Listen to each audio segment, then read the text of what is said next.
Gracias por seguir con nosotros en este día en el cual estamos conversando sobre el más grande dominicano, nuestro Juan Pablo Duarte.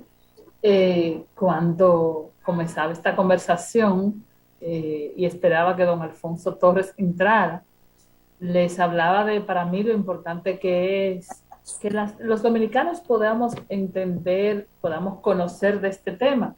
Por eso quisiera ver cómo aprovechamos que tenemos una persona, si ustedes pudieron ver en el segmento anterior, lo apasionado de este tema y el manejo que tiene don Alfonso Torres Ulloa sobre el mismo, es por eso muy interesante que él continúe hablándonos de esto, pero que en esta ocasión, bueno, le dejo la libertad de continuar como usted quiera, pero a mí me gustaría que aclarara un poquito sobre por qué muchísima gente habla de que Duarte fue un separatista, y usted lo explica muy bien, la diferencia entre que Duarte haya querido simplemente separarnos de Haití en ese momento, pero que lo suyo fue una visión mucho más allá de eso. Y es lo último que usted estaba explicando. Así que continúe, por favor, o bueno, o por donde usted quiera, que usted es el experto del tema. Es un tema interesante. Hay que ir a José María Serra para conocer aquella parte en el pensamiento de Duarte, que Duarte no lo escribió, pero que se lo conversó a José María Serra, porque uno en la conversación con los amigos suelta ideas, y en ese caso José María Serra tomó nota, lo escribió, y luego en su memoria, o en un informe sobre Duarte, lo explica. Antes de fundar la Trinitaria, Duarte fue a visitar un domingo a José María Serra, que estaba escribiendo. José María Serra era el que publicaba un pasquín o el periódico El Dominicano Español en contra de la ocupación haitiana, y era a mano, no había imprenta ni nada de esto, y José María Serra se pasaba horas transcribiendo una página, primero concebir el texto y después transcribirlo en muchas páginas, 10, 20 páginas, para pasarlo por la rendija de la puerta de abajo, ¿no? Y José María Serra relata que Duarte le dijo: yo admiro al pueblo haitiano, porque toda vez que recorro la página de su historia, lo observo cómo se enfrenta a fuerzas superiores y cómo las vence por amor a la libertad. Pero también Duarte dijo que si la España tenía su monarquía y Francia su república y Haití la suya, también los dominicanos teníamos derecho a tener nuestra propia república y que no teníamos por qué estarle besando la mano a nuestros dominadores. Es decir, Duarte tenía claro el concepto de república, el concepto de independencia, y como Haití nos dominaba y estaba aquí, había como paso primero separarnos de Haití, ve a ver el gesto que hago, separarnos de Haití, ponerlo a un lado, echarlo a su territorio y entonces proclamar nuestra propia república. Entonces, está claro eso, y de ahí entonces que Duarte luego lo escribe en el llamado juramento trinitario, pero además en su proyecto de constitución le da cuerpo a todo aquello. Y luego Duarte sigue escribiendo. El 6 de abril, él se entera de que han fusilado a María Trinidad Sánchez, a Andrés Sánchez, y entonces Duarte escribe: han matado la inocencia, al menos la república vive. Para Duarte lo importante era la existencia de la república. Él le duele que Santana, como dictador, asesinó, fusiló a María Trinidad Sánchez. Y él dice: han matado la inocencia, al menos la república vive. Esto es en el año 1845, él en el exilio en Venezuela, cuando recibe a su madre y a sus hermanas que fueron expatriadas. Entonces Duarte tiene claro eso, y hay que ver lo que Duarte escribe posteriormente cuando viene al país en el año 1865, cuando se entera que la república ha sido anexada por Pedro Santana. Se alista, vende una casita que tenía en Venezuela por 1,000 pesos, compra armas, renta una goleta y llega a Montecristi para incorporarse a la fuerza restauradora. Lo entrega todo y allí escribe entonces un himno a la restauración y viene y alude a los jóvenes y se pone al servicio de la juventud, porque él 20 años atrás había sido joven y necesitaba el respaldo de los otros. Él vino a darle respaldo moral y trajo las armas que pudo reunir para respaldar el proyecto de liberación o de restauración de la República. Y Duarte escribe en ese himno: quisqueyano, sonó ya la hora de vengar tantos siglos de ultraje. Cuando dice tantos siglos de ultraje, se está refiriendo al régimen colonial español. No se refiere a los haitianos, se refiere a España. Haití solo nos gobernó durante 22 años, España durante siglos. Hay otros que establecen que la verdadera independencia se logra con la restauración. Falso. La independencia aquí se produce el 27 de febrero de 1844. Que los haitianos siguieran con sus incursiones. Pero ¿qué pasaba? Ya se había proclamado una república y se fue constituyendo un ejército que fue repeliendo a las incursiones de los haitianos. La independencia cuajó a tal punto que hubo repulsa a Pedro Santana cada vez que planteó el tema de la anexión a España, a Francia o a Estados Unidos. Y cuando la proclama, la anexión a España, la formaliza, enseguida hubo una rebelión con José Contreras en Moca, que lo fusilaron, pero siguió el movimiento. ¿Por qué? Porque había que restaurar, ¿qué? La república. ¿Cuál república? La que nació con Duarte el 27 de febrero de 1844. Entonces Duarte para nada se le puede tirar de ser un separatista. Duarte era un independentista. Con eso trato de aclarar el tema rápidamente. Y hay que ver los demás escritos de Duarte, las cartas de Duarte, donde plasma todo su pensamiento. La carta a Rodríguez Oquillo, que fue de Relaciones Exteriores del gobierno acá, del gobierno restaurador, y la carta a Félix María del Monte, que estaba en Puerto Rico. Son cartas memorables donde está expresado todo el pensamiento ideológico de Juan Pablo Duarte. Y lo que siguió escribiendo después. Entonces, eso ahí está muy claro. Duarte lo entregó todo. Fue el dominicano más desinteresado en la República. Pero bueno, no voy a hablar de eso y dejo que usted pregunte lo que quiera saber o lo que quiera preguntar.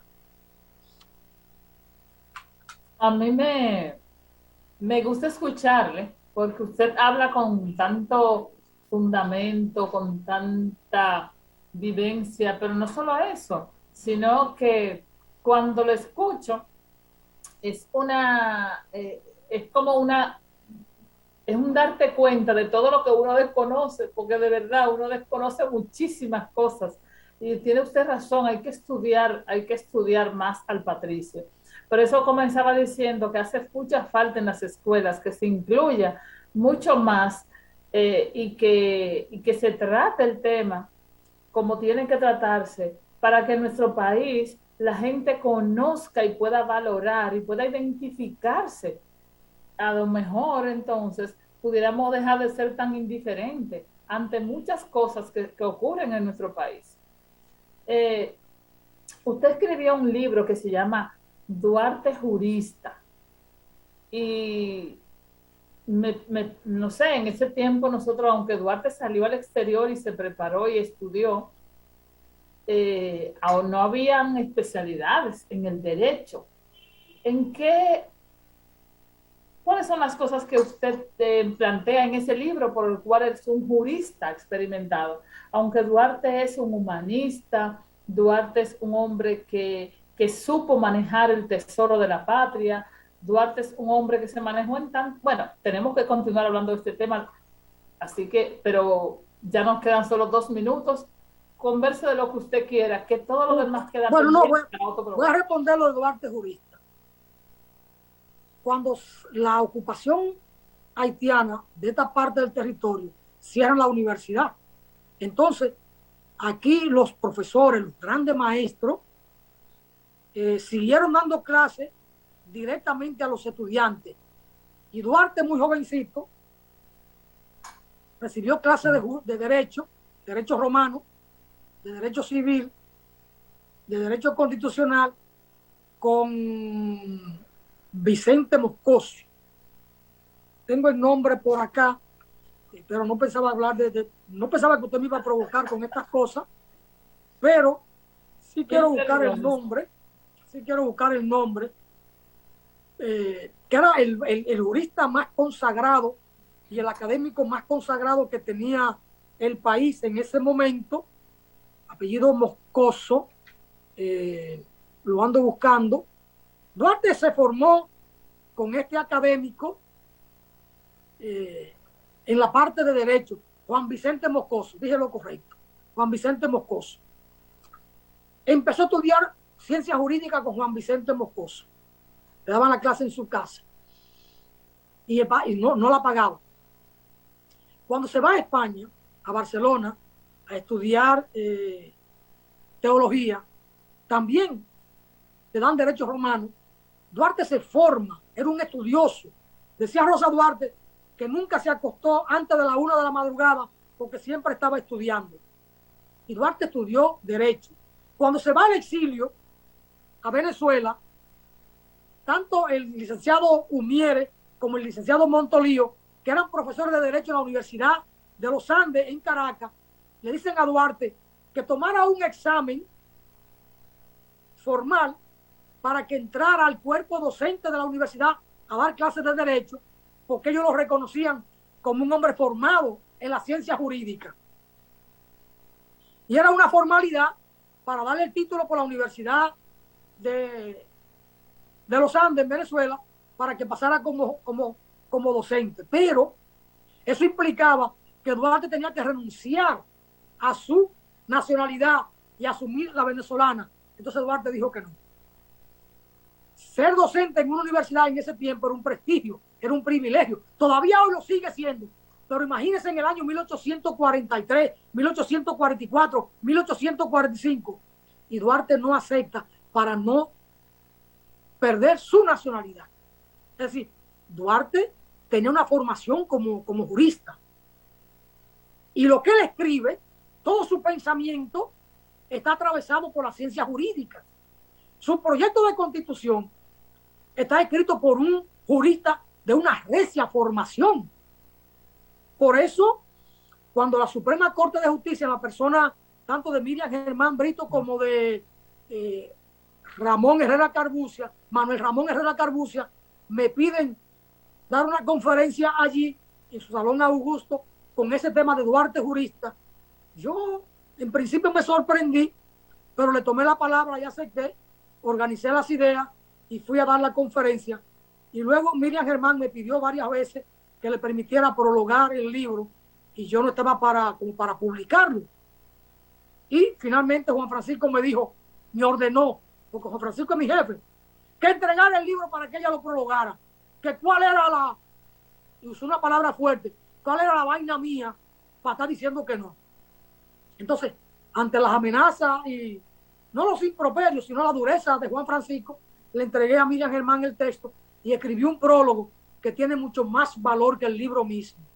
Y luego el doctor Eliodoro Peralta, de Pandié también, que para mí es el más grande de la gente de Pandié, y mire que Jacinto y Juan Francisco son dos personas muy cultas, pero este juriconsulto, Eliodoro Peralta, entonces hizo otro prólogo al libro, y hoy el libro tiene 2 prólogos.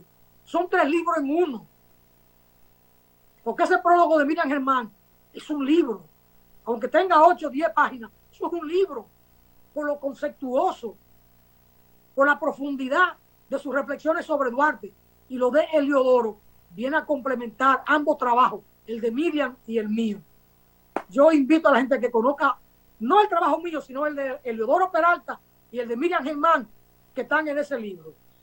Es un libro que se lee en una tarde, una lectura fácil y rápida, porque leerlo va a implicar ir entonces al texto de apuntes de Rosa Duarte, que trae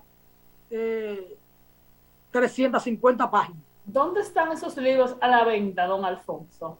¿Los tiene en Amazon? ¿Los tiene en una librería No, aquí en Santo Domingo? no. El libro no está disponible. Se agotó su edición. Se hicieron 2 ediciones y se agotaron. Habría que, a quien quiera editarlo, yo le cedo los derechos de una edición de 1,000, de 5,000 ejemplares para la venta o para el uso académico, sin ningún centavo. A quien lo quiera editar. Tanto para hacer negocio para fines académicos. Me da 3 pitos eso para el fin. Para mí lo importante es que se conozca a Juan Pablo Duarte, que se conozca el pensamiento de Juan Pablo Duarte. Bueno, parece ser que hemos llegado al final de este segmento. Gracias por estar conmigo en este día conversando sobre un tema tan interesante. Continuamos mañana en Más de Voz para el Cambio. Este mes continuaremos conversando sobre más cosas, a ver si logramos conocer mucho más al más grande dominicano. Para la próxima, dígamelo con tiempo para yo prepararme. No me Usted sorprenda. no, usted no tiene que prepararse. Muchas gracias. Bueno, pase un buen día. Gracias.